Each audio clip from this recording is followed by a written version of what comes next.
انسان کو ہر حال میں صبر کا دامن نہیں چھوڑنا چاہیے، کیونکہ اس کا اجر بہت زیادہ ہوتا ہے۔ صبر کا امتحان۔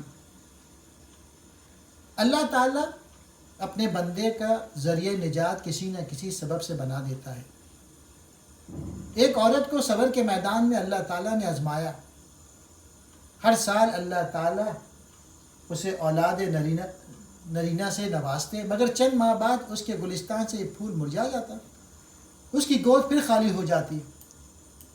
اس بیکس ماں کے یکے بعد دیگرے 20 بچے اس کا خون جگر کر کے داغ جدائی دے گئے۔ آخری بچے کے فوت ہونے پر اس کے غم کی آگ بھڑک اٹھی۔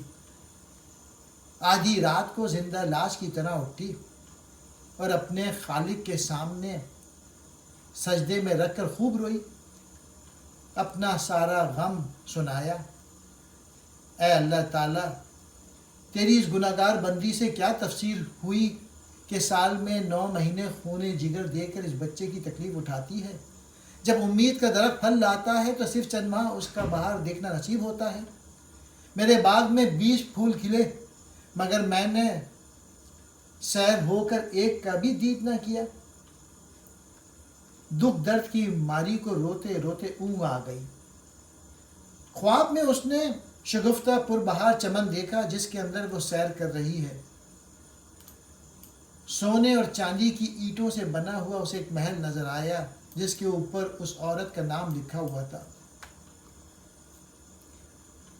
اسے وہاں اپنے سب کھوئے ہوئے بچے مل گئے جو اسے دیکھ کر کھلکھلا کر ہنس پڑے۔ پھر اس نے ایک محبت بھری آواز سنی کہ تو نے جو بچوں کے مرنے پر صبر کیا تھا یہ اس کا اجر ہے۔ خوشی کی اس لہر میں اس کی آنکھ کھل گئی۔ جب وہ خواب سے بیدار ہوئی اس کا تمام ملال جاتا رہا۔ اب اگر تو مجھے سینکڑوں سال بھی اسی طرح رکھے جس طرح میں اب ہوں تو کچھ غم نہیں، یہ انعامات تو میرے صبر سے کہیں زیادہ ہیں۔ اس نے سمجھ لیا کہ چند روزہ زندگی کے بعد اسے بہت اچھا ٹھکانہ ملنے والا ہے۔ ان چند دن کے فراق کے بعد میری اپنے بچوں سے دائمی ملاقات ہونے والی ہے۔ درس حکایت ہے، انسان کو ہر حال میں صبر کا دامن نہیں چھوڑنا چاہیے، کیونکہ اس کا اجر بہت زیادہ ہوتا ہے۔